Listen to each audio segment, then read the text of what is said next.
మీ business ఏదైనా మీ ఊర్లో promotion చేయాలంటే అది సుమన్ టీవీతోనే సాధ్యం. ఇప్పుడే సంప్రదించండి.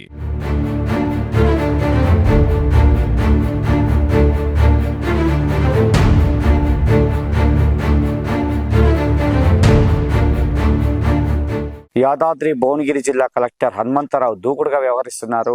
ఒకవైపు విద్యాలయాలు, ఒకవైపు ఆసుపత్రులు, ఒకవైపు ఇందిరమ్మ ఇళ్లకు సంబంధించి గ్రామాలను అయితే సందర్శిస్తున్నాడు. ఏది ఏమైనప్పటికీ ఈరోజు భువనగిరి కేజీవీపీ ఆకస్మికంగా హాస్టల్ను తనిఖీ చేశారు. అందులో ఈ రోజు ఉన్నటువంటి మెనూ ప్రకారం వంట వండలేదని చెప్పి ఎస్ఓను నిలదీశాడు. ఎస్ఓ ఈ రోజు ఉన్నటువంటి మెనూలో టమాటా గుడ్లు ఉండాలి, కానీ అవి లేనటువంటి పరిస్థితుల్లో అడగగా ఎస్ఓ మాత్రము మా కాంట్రాక్టర్ ఇవ్వలేదు కాబట్టి ఈరోజు ఉండలేదని చెప్పారు. దాని మీద అక్కడే ఉండి డైరెక్ట్ కాంట్రాక్టర్ కాల్ చేశాడు. నిజంగా అంటే ఒకవైపు విద్యాలయాలకు సంబంధించి సాంఘిక సంక్షేమ hostel, SC ST BC minority hostel తిరుగుతున్నారు. అదేవిధంగా ప్రభుత్వ పాఠశాలలకు సంబంధించి ప్రాథమికోన్నత పాఠశాలలు, జిల్లా పరిషత్ పాఠశాలలు, మోడల్ స్కూల్స్ ఇలా ఏవైనప్పటికీ మొత్తం కూడా విద్యాలయాలకు సంబంధించి రోజు ఏదో ఒక విద్యాలయాలకు సంబంధించి ఆకస్మికంగా తనిఖీ చేయడం జరుగుతుంది. అదేవిధంగా వైద్యాలయాలకు సంబంధించి అంటే వైద్యానికి సంబంధించి పిహెచ్సి సెంటర్లు కావచ్చు, అదేవిధంగా ఉన్నటువంటి ఏరియా హాస్పిటల్స్ కావచ్చు, గ్రామంలో ఉన్నటువంటి సెంటర్స్ ను తిరుగుతున్నటువంటి పరిస్థితి. మొత్తానికైతే హనుమంతరావు గారు దూకుడైతే ఎక్కువగా అయిపోయింది. ఎందుకంటే రోజు రోజు కూడా ఏదో ఒక దగ్గర ప్రతిరోజు కూడా ఇందిరమ్మ ఇళ్లకు సంబంధించి గ్రామాలను ప్రతి మండలాల వైజ్ గా గ్రామాలకు వెళ్ళి ఆ గ్రామాల్లో ఇందిరమ్మ ఇల్లు ఎంతవరకు వచ్చింది, లబ్ధిదారుతో మాట్లాడుతున్నారు. మొత్తం కూడా బిల్స్ వస్తున్నాయా లేదని చెప్పి అడుగుతున్నారు.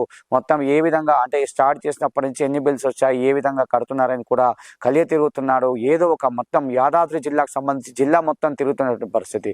ఒకవైపు ఎమ్మెల్యేలు ఆలేరు నియోజకవర్గ ఎమ్మెల్యే ప్రభుత్వ విప్ బీలేలియా కావచ్చు, భువనగిరి ఎమ్మెల్యే కుమ్మం అనిల్ కుమార్ రెడ్డి, మునుగోడు ఎమ్మెల్యే కోమటిరెడ్డి రాజగోపాల్ రెడ్డి గారు, అదేవిధంగా నకరిక ఎమ్మెల్యే వేముల వీరేశం, తుంగతుర్తి ఎమ్మెల్యే మందుల సామేల్, మొత్తానికి యాదాద్రి జిల్లాకు సంబంధించి అందరు ఎమ్మెల్యేలు ఒకవైపు ఇందిరమ్మ ఇళ్ల గురించి తిరుగుతుంటే దాంతోపాటు కలెక్టర్ కూడా ఆకస్మికంగా రోజు ఒక విలేజ్ తిరుగుతున్నాడు. తిరిగి అక్కడ ఉన్నటువంటి ఇందిరమ్మ ఇళ్ల లబ్ధిదారులతో మాట్లాడి అక్కడ ఇళ్లను త్వరగా కంప్లీట్ చేయాలని చెప్పినటువంటి సందర్భం చెప్పొచ్చు.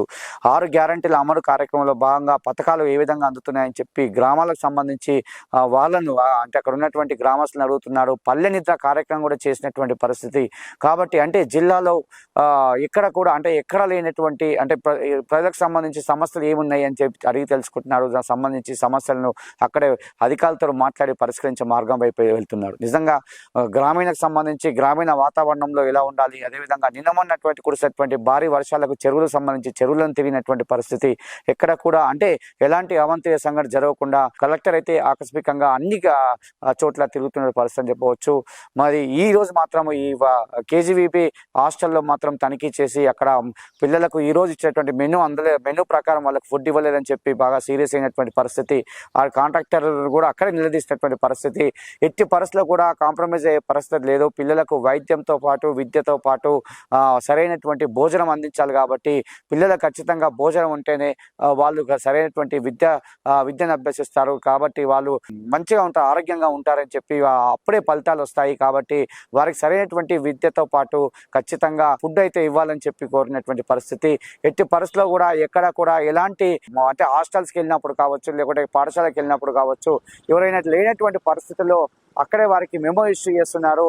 ఒకవేళ సీరియస్గా ఉన్నట్లయితే సస్పెండ్ కూడా చేసేటువంటి పరిస్థితి. కాబట్టి ఎట్టి పరిస్థితుల్లో కూడా ఊరుకునే ప్రసక్తి లేదు. ఖచ్చితంగా సమయపాలన పాటించి ప్రతి ఒక్కరు కూడా సమయానికి రావాలి, సమయానికి వచ్చి ఇక్కడ ఉన్నటువంటి ప్రజలకు అందుబాటులో ఉండాలని చెప్తున్నారు. అదేవిధంగా సంబంధించి ప్రతి టీచర్ కూడా రావాలి సమయానికి, సాయంత్రం వేళ వరకు ఉండాలి. అదేవిధంగా ఎక్స్ట్రా క్లాసులు కూడా తీసుకోవాలని చెప్తున్నటువంటి విషయం అని చెప్పవచ్చు. మొత్తానికి ఏదేమైనప్పటికీ ఒకవైపు విద్యార్థులతోటి, ఒకవైపు గ్రామీణ వాతావరణంలో ఉన్నటువంటి ఇందిరమ్మ ఇళ్లకు సంబంధించి లబ్ధిదారులతోటి, ఒకవైపు అంటే సంక్షేమ పథకాలకు సంబంధించి ఇలా అందుతున్నాయని చెప్పి ఆ విధంగా మొత్తానికైతే ఈ జిల్లాలో మాత్రం హనుమంతరావు దూకుడుగా వ్యవహరిస్తున్నారని చెప్పవచ్చు కలెక్టర్గా.